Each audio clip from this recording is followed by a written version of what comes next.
Hello and good morning. Welcome to this special IoH CPD webinar. My name is James Nokomis and I'm your host this morning. I'm joined by an expert panel today, and we're going to be talking about integrating sustainability into hospitality and visitor experience management. So before we start, just a couple of housekeeping points to run through. Please ask any questions using the function on your screen, and we will try and get to as many of these as we can at the end. We're aiming to finish within the hour, and remember that you can use this next hour towards your CPD hours, so make sure you record this in the CPD area on your members dashboard. Today's webinar is being filmed and will be placed on the on-demand channel on the IoH website soon, so please make sure to watch this back when you need it.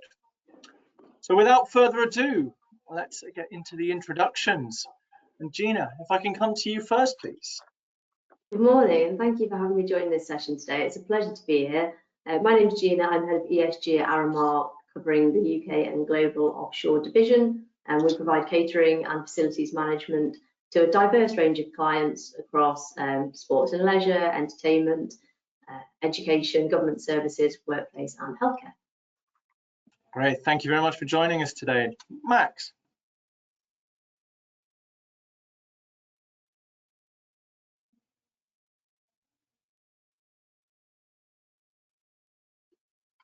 You may have been muted, Max.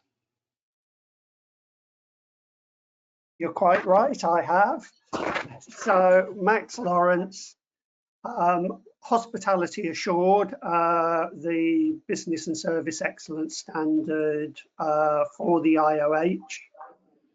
This incorporates a large part of sustainability within the standard. And I also work with the Tourism Awards and Visit England on their Awards Excellence Programme. Lovely, thank you very much for joining us. Zhang. Good morning, everyone. Thank you very much for inviting me. So my name is Zhang. I'm a freshly graduate MSc student from HDMI, Switzerland. I am working as a trainee in one of the hotels in Zurich, Switzerland as well. So my interest in sustainability started when I was in high school, and that is also my topic for my MSc thesis. So I am really looking forward to discuss with all of the professional expertise you guys here today. And yeah, thank you. Lovely, welcome. Thank you very much for joining us. And Sarah. Hello there, thank you for the invitation to join this webinar. I'm looking forward to the conversation. My name is Sarah Habsburg. I'm originally from the UK, now based in Austria, and I spent a long time living in Chile in the south, where I bought property and set up a backpackers hostel, and then went on to manage a 5-star luxury lodge before moving into consulting after completing a master's in responsible tourism. And now I manage an independent consulting company where I work mainly with SMEs to improve their sustainability actions endeavours, and that encompasses also the marketing, communications and leadership skills required to actually implement the changes necessary for a fully sustainable operating business. Perfect. Thank you very much for joining us today, Sarah. Lovely. So we're here to talk today about integrating sustainability into the hospitality industry and visitor experience management. In an era where travelers and guests increasingly prioritize eco-conscious choices, sustainability has evolved from a nice to have to something of a business imperative. It's not just about reducing the environmental impact. Increasingly, it's about creating meaningful and authentic experiences that resonate with today's visitors. By embedding sustainability into operations and guest interactions, the hospitality industry can and will lead the way towards a more responsible and impactful future. So, if we just dive straight on into the questions, guys, and Gina, I think if we can come to you first. A lot has been spoken about the need of sustainability solutions within the industry, but how do we feel, and what's your perspective on the expectations of implementing a strategy and policy from the operator's perspective? We've spoken a lot historically about from a guest perspective, from government, etc. But what about from the operators? It's a really good point. Like you say, expectations elsewhere in the industry are very clear.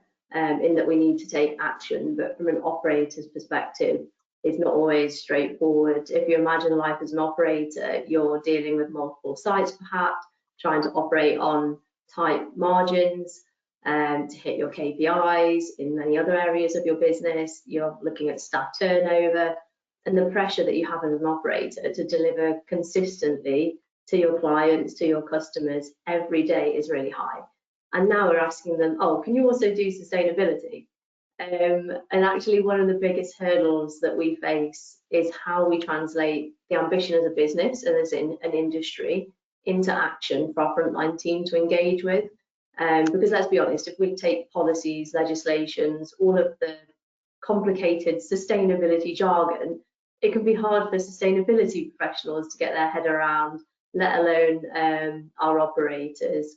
So it's about really looking at how we can help it speak to them. So thinking about the roles in our business, like chefs, cleaners, our service team, and how they can help to understand it. And for us, that's why really simplicity is key. So making sure that we're setting clear goals as a business that don't just speak to the sustainability jargon, but that speak to our day-to-day operators, making sure that we communicate them clearly, making sure that we provide clear training and education to them as well, and really making sure that we have simple tools and initiatives that are weaved throughout their day-to-day operations so that it becomes part of what they're already doing. It shouldn't just be an add-on of, oh, I also need to do sustainability as well as 101 other jobs that I have to do as an operator. And that's something that we really quickly learned, is that any strategy that we put in place regards sustainability really needs to work with the flow of their day and not against it. And that's something that's really important to remember, especially if you're working as a sustainability lead and your background is in sustainability. Really try and put yourself in the shoes of the operators. Go and spend days on site to understand their roles, exactly what it looks like, so that you can think, how is this initiative going to A, of course, impact the goals that you've set, but B, be practical to implement at a site level as well. That's great. Some really strong points there, I think. Do you think operators typically have a strong sense of why they're embarking on this journey, or do you think we're still stuck at a point where it's because we have to? I think that's where the education part is key. I think it's very much a mix at the moment of some having the buy-in as to why, and some just thinking our central functions are telling us to do this, we must do this. But I know Sarah's done a lot of great work around education with her clients and customers that she worked with, and I think that's something that really needs to be sort of standardized across our industry, so that we're all on the same page. Absolutely, absolutely, and a great little lasso to Sarah there into the conversation. Is that those perspectives, is that reflective of what you experience, Sarah, when you're sort of going into these SMEs to educate and install? Absolutely. No, at the beginning, when I started this a long time ago, then my focus was on speaking with the business owners for them to begin this implementation, and perhaps naively a long time back didn't realize just how important it is that every single person within that company is needing to be educated about the changes that need to be done. And it's not just the changes that need to be done, it's the why they need to do them. Because you cannot expect someone to suddenly change the way they've been cleaning rooms or common areas in a hotel, for example, for 25 years, just because someone has said we need to do this in a more sustainable way. It doesn't work like that. And then the actual creation of educational materials that don't overwhelm, that reduce on the jargon, that are actually relevant to the day, so that they can actually be, that knowledge can be acquired because it makes sense to those people, is really challenging, because too little gives the impression that it's not important enough, or perhaps it isn't a major priority for the company, and too much is just too overwhelming. But because it's a complex, it's quite hard to find that fine line. And I believe from experience that the type of training required is also very much dependent on geographical location in the world, culture, you know, how people learn, what people have actually absorbed and been taught in schools. In different cultures, then, you know, here in Austria, children are taught about recycling and all sorts in primary school already, whereas in other countries it's not quite as advanced as that. Generations, you know, how old the people are you're speaking to, what their level of general education is. So what can they absorb? And so it's been quite an interesting journey to tailor this work according to the needs of the company, including size, location, budget, capacity, commitment of the owners. A lot of my work ends up being more tailored. It's certainly not one size fits all. For sure, for sure. It's some really interesting points there, and your point about location and the impact that plays on the adoption strategies and the education levels needed. So that really ties in with a bit, Zhang, that you were talking about when we had our briefing meeting about sort of the impression that different locations in different countries particularly have towards the sustainability piece, and how that ties in with, how are they as locations attracting tourists and that sort of thing. Yes, that is also one actually the topic of my thesis as well, because I was actually investigate how the waste management practice actually impact the traveler satisfactions in the case of Vietnam. But then my aim is also want to expand the model and also my my findings to another locations, because destination is something very unique. Each destination is is different to others, so we cannot just apply one model, one size fits all. So of course, yes, it's definitely yeah. For sure, for sure. And do you think, but particularly within the UK, but drawing on your experiences from elsewhere and perhaps your thesis, is there do we suffer from a bit of a disconnect potentially between things like government policy, government position, and the expectations we set ourselves within the industry? From my point of view, I do think there's an ongoing disconnect between the government policy and also the view of the operators. As Sarah and Gina have mentioned, I think one size fits all policy is always the first topic we have to mention.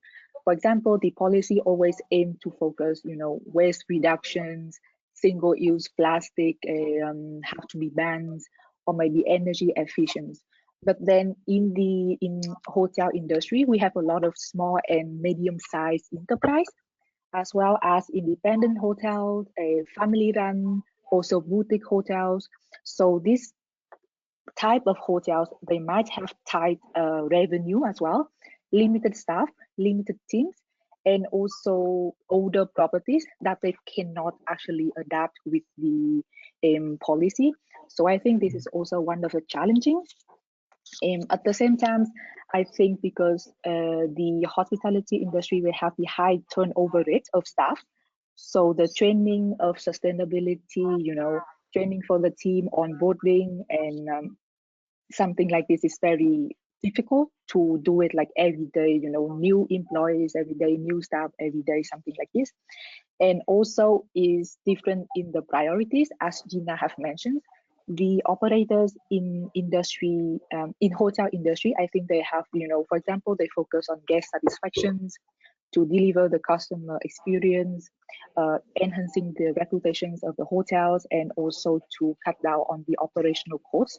But then the policy of the government might be different. For example, waste in the reductions, no plastic, everything has to be sustainable. So there is no mix and match in between the priorities of the hotels and also the government policy. So yeah. Absolutely. So you think there's still a case that for some operators, certainly this topic is still viewed as something of a distraction from what they really want to be focusing on, particularly with how tight markets have become, how tight margins have become. Interesting. And Max, if we shift perspective a little bit towards the visitor, Max, how do you think the visitor experience has evolved as we see sustainability becoming enhanced? Is it as important to the guest as we're being led to believe? It's important to the guest, becoming more important, and especially the Gen Zs and the millennials. Guests are increasingly seeking experiences that reflect their own ethical priorities.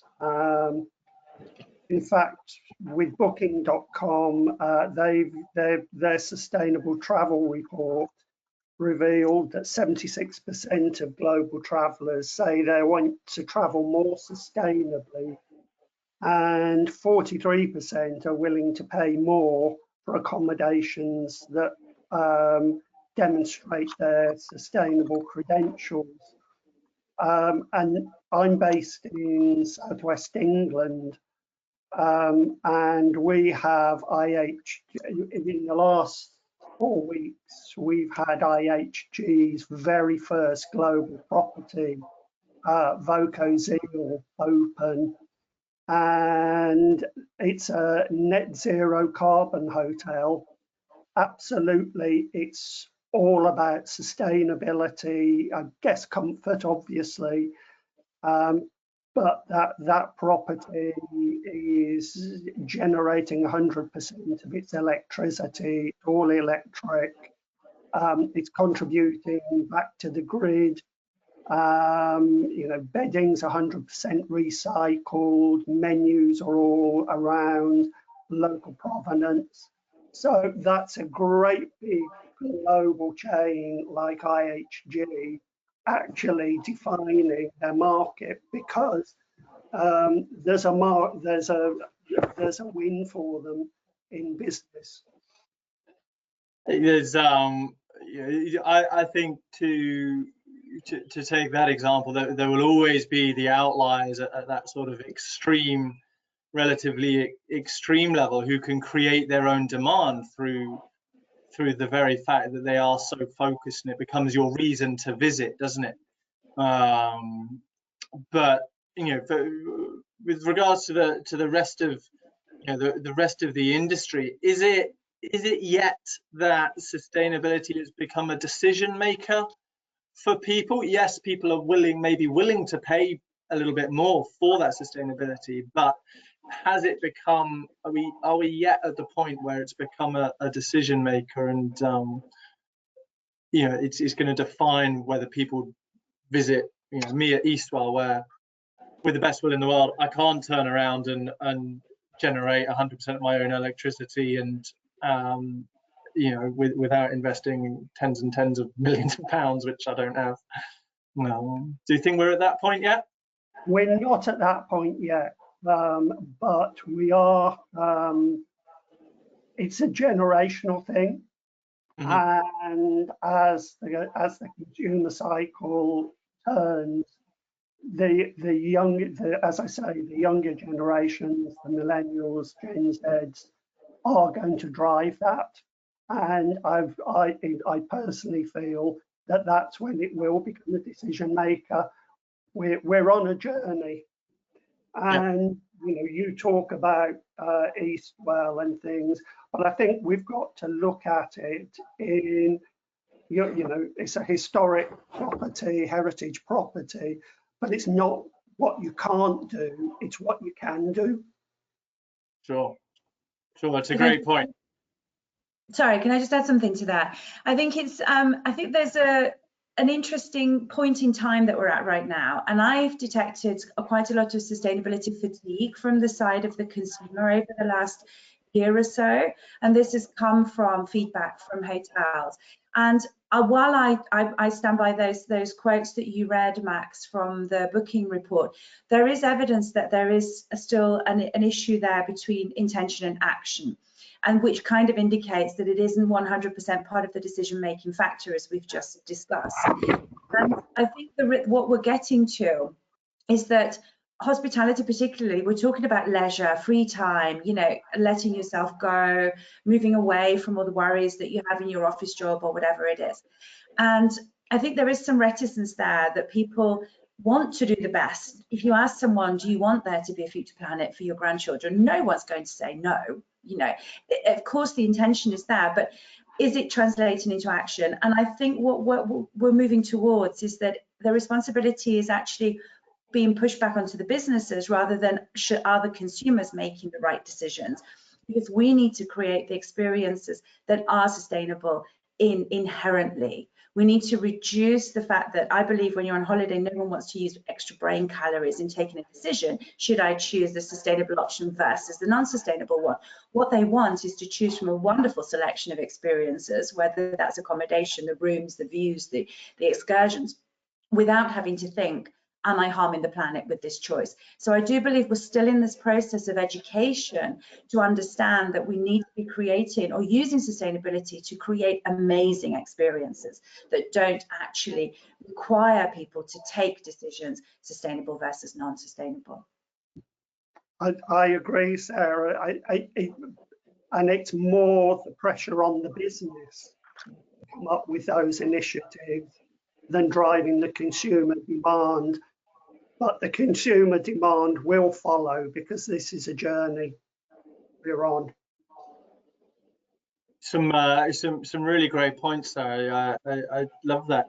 Gina, do you see sort of that reflected from you deal with larger companies, larger organizations? Do you see that coming from their perspective? Is it being driven by the larger corporates with this sense of responsibility at a business level? Yeah, we are seeing it much more so, particularly in the corporate space. So when we're going into new tender opportunities, sustainability, social value, everything in that sort of ESG space are making up higher weightings of tenders, which is fantastic to see. There's more emphasis being put on it.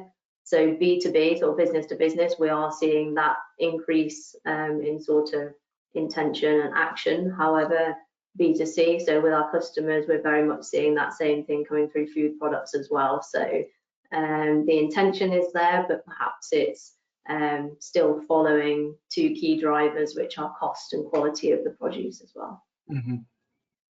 Absolutely, cost and quality will always be an issue, particularly in the hospitality sort of sector, and you know, and arguably can be considered barriers to implementation of these policies and strategies.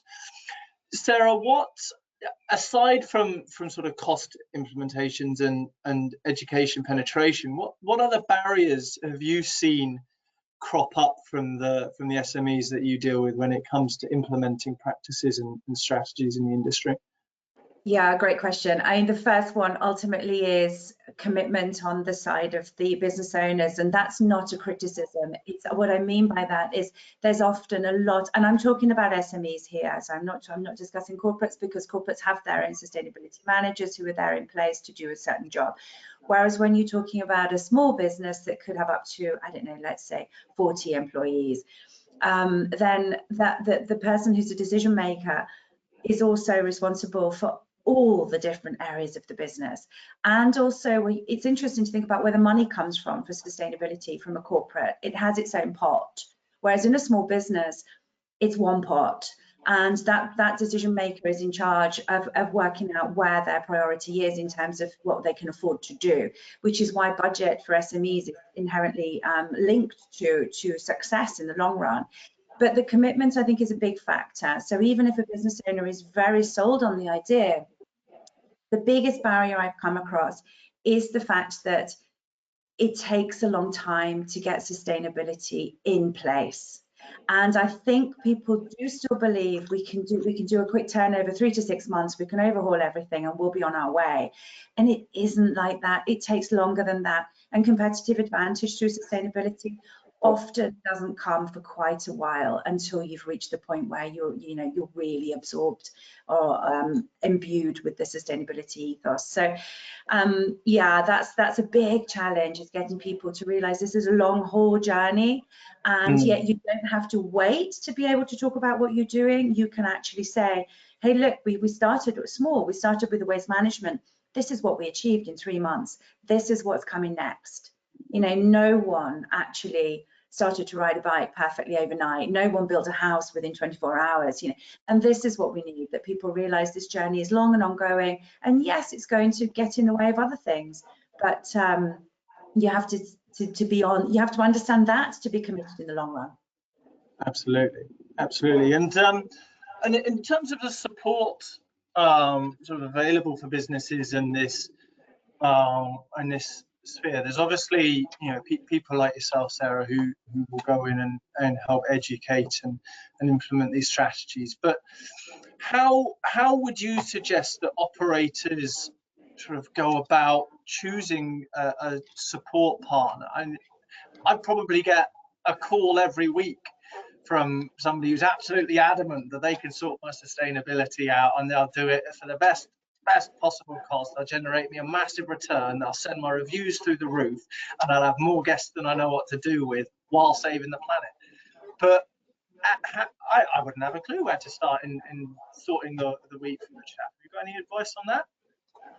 Yeah, I mean, personally, as I start with a consultancy with my clients, I always ask a certain set of questions, because, as I said before, SMEs are usually led by someone with a vision who's set up a business that fits with their values, with the location that they're in. So I always set off with a set of questions that help identify where's going to be the best place to start to help you feel as committed as possible about the next steps of the journey. Because once you're over the 3 to 6 month mark, then the rest of it is actually easier to stick to once you've seen some results. But you need to choose your first action, the first set of training.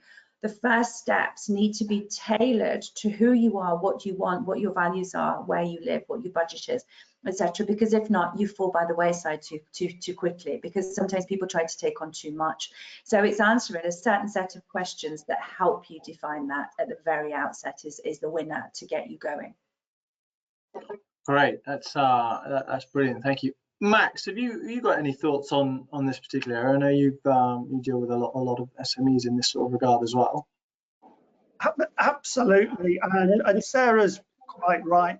Everyone has a different starting point, and obviously they're going to align with the owners or operators' values, and everyone will come at it slightly differently.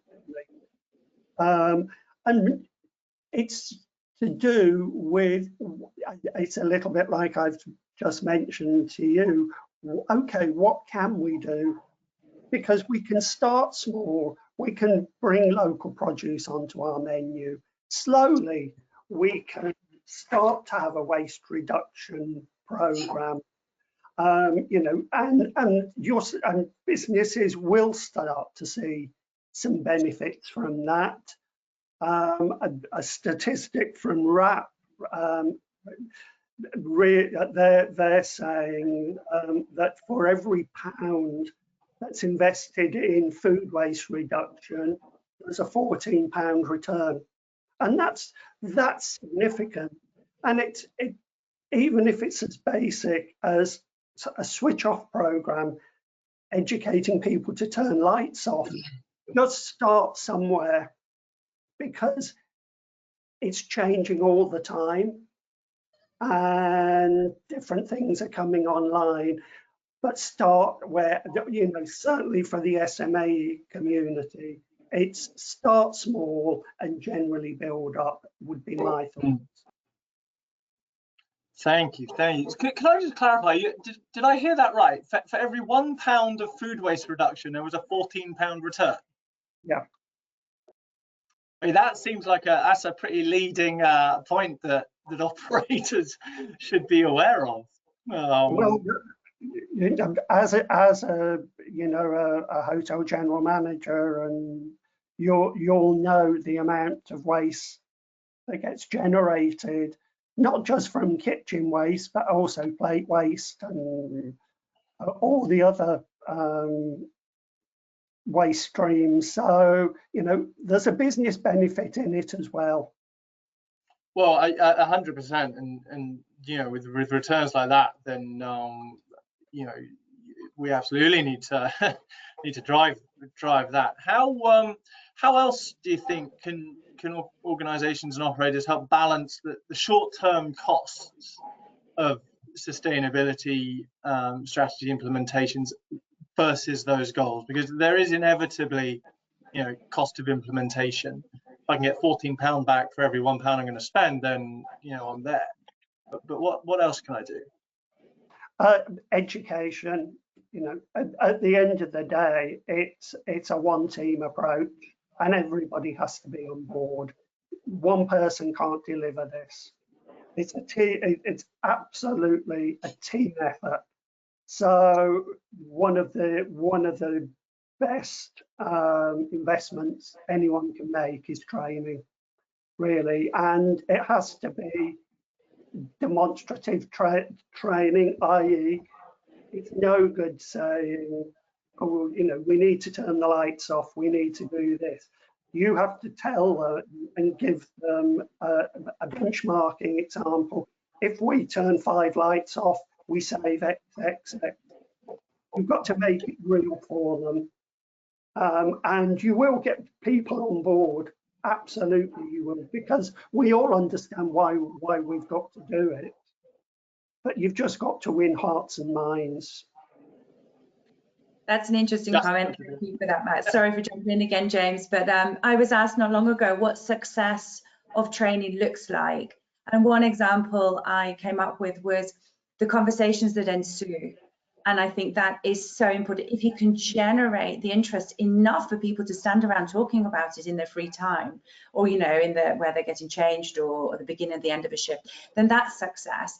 And, you know, it's just like Max said, it's learning facts that actually make a difference to your home and reducing your own bills at home as well. That has quite a lot of power, you know, and just as simply knowing that boiling a full kettle of water costs as much to do as one household fridge running that for 1 hour. And as soon as you know that, you kind of think, we all do that. We all walk away from the kettle and then we forget and we boil it again. But when you have that information, you just stop doing that. And your, you know, your home bills over the long run, of course, I'm not talking about, you know, the next quarter, we'll see a reduction. And I think generating conversation is so important as a definement of success, definition of success. That's some great advice there. Thank you, Gina. Have you your experience with larger organisations? Have you got anything to add on in that regard? I think all I can add is a hear to Sarah and Max's comments, because they were fantastic. I think for me, it's looking at how we can shift the mindset as well from using the word cost to investment, because often there is an upfront cost with more sustainable operations, perhaps. But usually they will pay back either in improving efficiencies, making your business compliant and avoiding any potential penalties that you might face, or perhaps by retaining customers or gaining new customers. But for me, working as part of a larger organisation, I'd say we talk a lot about educating our operators, but it's really important to educate our board as well, because those are the key decision makers who are hopefully going to be giving us the investment that we need to move forward with these sort of things. So it's about taking them on the journey as well. And I'd say that's where we've had really great success, is how we embed ESG into those wider conversations and the wider strategy. So it's not just a bolt-on or a side project of here's our business strategy, oh, and here's our ESG or sustainability strategy. It's about how we can merge them so that the board and the business can see that sustainability will complement our business goals and our commercial goals, and that it's not competing with them in any way. And by having that sort of conversation, ESG will just start to form parts of all business conversations and considerations moving forward. But I think also it goes back to Max's point earlier around the pound of food waste, saving your business £14. If we can actually show the business in how sustainability can be profitable, not just an investment, and that's going to really help to manage those conversations as well. Sure, absolutely. We, you know, as individual operators, ultimately, we have to take account or accountability, rather, really, don't we, for ensuring we're communicating and managing upwards and downwards. I think managing the expectations upwards, I think, is a really great point, often overlooked. But that being said, we're a fairly disparate and fairly frenetic industry, you know, at the best of times. How do you think we can work collectively to start raising the standard and that accountability for the sustainability around the industry? Zhang, if we come to you on this one to start. So I think The first thing I would say, maybe I think Sarah already mentioned it, is about like we prioritize the high impact actions, starting with the low cost. For example, like we start with the waste separations. I would say, for example, like in my home country, Vietnam, we don't actually have a lot of like supply chains that actually have a, you know, like non-plastic bottles.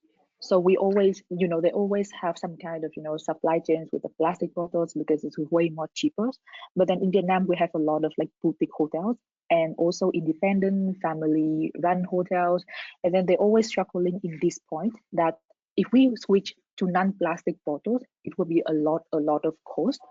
And at the same time, it's very expensive. It's difficult to find something like that in Vietnam. But then they don't actually think about another way, the simple way that they can actually start to be sustainable, which means like, you know, waste separations. You teach your employee how to separate the waste, and then you impact that one to your guests.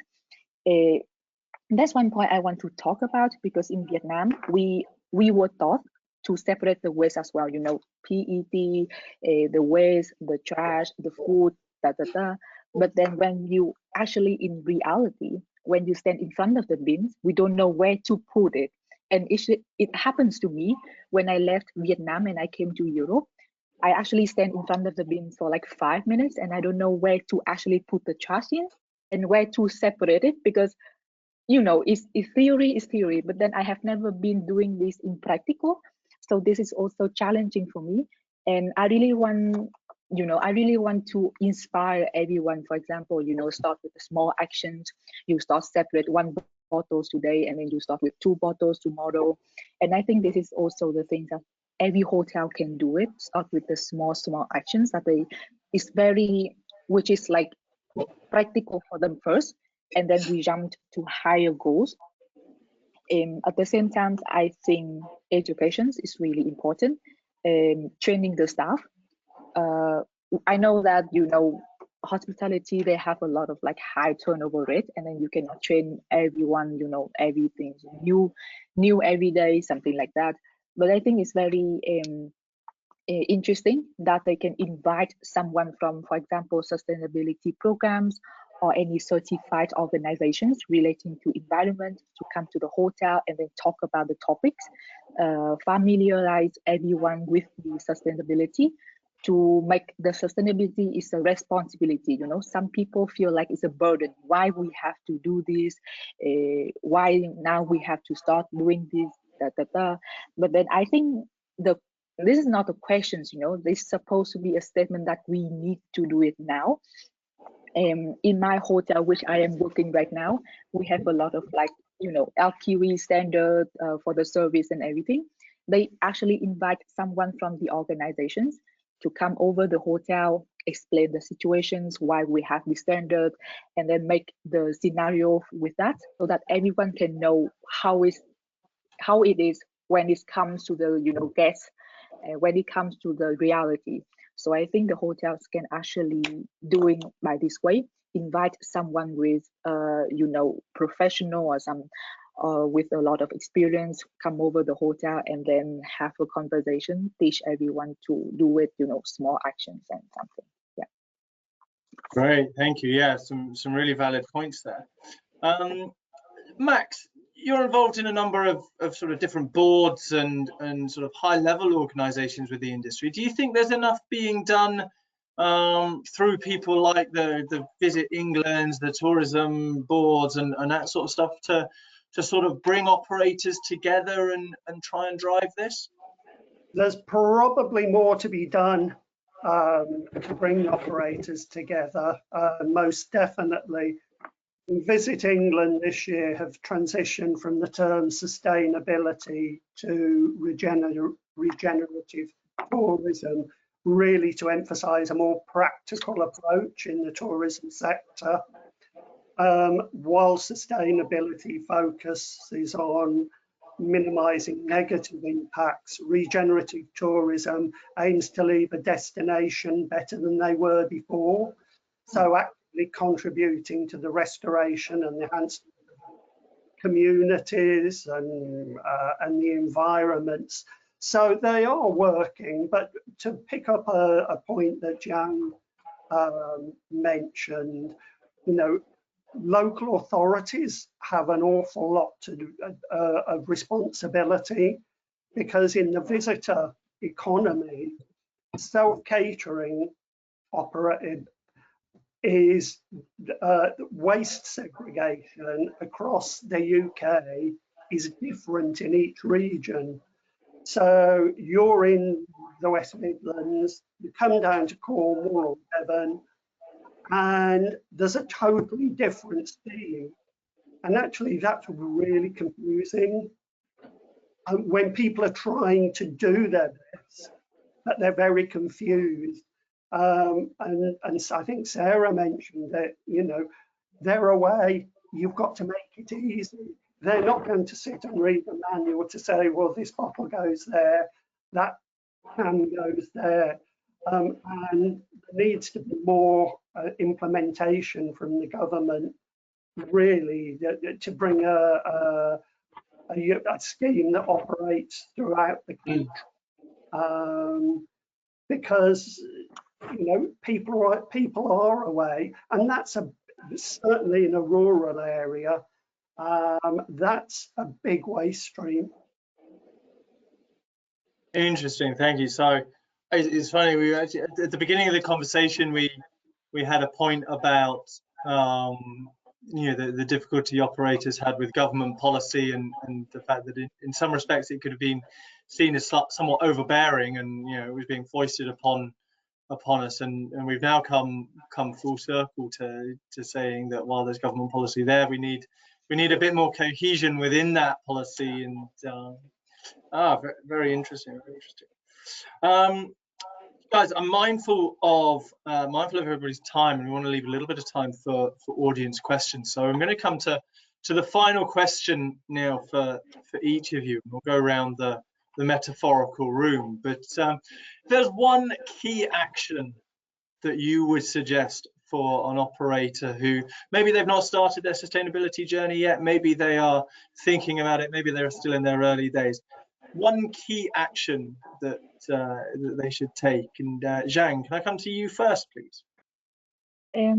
I think, I mean, for myself, I would say the first one, you should start with yourself. Is actually your mindset, your behavior first. Just to make your, you know, sustainable practice to become your habit. For example, like me now, I start, you know, separating the waste, also the paper, the boxes, the bottles. Whenever even I'm here in Europe, or if I go back to Vietnam, I'm still doing the same, because it is already into my habit, you know. And then I feel very like you feel very, you know, it's trigger yourself when you see like a bit of this, a bit of that, mixed with everything together into one bag, and then my mom just throw it away into one bin, you know. And that something, you know, is very irritates me. So I think like if you make sustainable practice, you know, sustainability become one of your habits, it's not that actually difficult as we think. It's not a wow thing or any new thing anymore. It's actually very easy and practical, and we can start actually, you know, from very small thing, and then we go to higher goals. Yeah. Sure, great. Start with the small things. Perfect. Gina, can I come to you next? Similar, actually. I'd say you don't need a full ESG strategy on day one. You just need momentum, and to start with those small things that, if you implement them well, will snowball effect into bigger changes. So yeah, don't wait for the perfect plan, because to be honest, I don't think there is one, before you start to take action. Brilliant. Love that. Max, you're fine. My point would be start, and just start with something, and measure it. Measure it. Great point. It's simple. There's some great practice, and I would also encourage anyone that's just starting their journey. There are some really good businesses that are very well developed in this. Just do some desktop research. What are they doing? It doesn't, and that doesn't, other than your time, that's not going to cost you a lot. Brilliant. And Sarah? My point would be to say to just be brave and believe that people can change the way they do things. But as business leaders, those leadership skills need developing to be able to take a team through on this journey through to success. And that starts a little bit like Jan said by, you know, thinking of your own mindset, but it also means being courageous enough to ask what you don't already know. No one is expecting business owners just because they are a business owner to understand the journey that is in front of them. So being brave enough to say, I want to do this, but I don't know where to start, and or looking at what's already done, as Max said, and asking, how did you achieve this? And so it's basically just being brave, losing the fear, being courageous enough to just say, this is the time, I can make a difference. There's a great quote that says, if you think you're too small enough to make a difference, try sleeping with a mosquito. And I love it. So that's what I think everyone should think of when they start this journey. That's a great quote and so apt. I love that. I love that. So some wonderful advice there. Be brave, get off the pot, do something, and do some desktop research, and we will all make strides in the right direction. Thank you very much. Right, guys, it doesn't look like at the moment we have any audience questions. So you have clearly been very detailed and informative in your answers, which only leaves me then to draw our conversation to a close. So everybody, thank you so much for all of your input. Sarah, Gina, Max, Zhang, your insights and generosity in your time have been really remarkable, and I'm very grateful for all of your contributions. To everyone watching, and if you haven't been able to watch, then hopefully you're going to find this on catch up. Don't forget to log this webinar on your CPD portal via the members dashboard. And that's us. That brings us to the end of today's webinar. I hope you've enjoyed the discussions, found some valuable takeaways to apply in your property or in your work. Thank you all very much for joining us, and have a wonderful rest of the day. Thank you all. Thank you. Thank you. Thank you. Thank you. Thank you.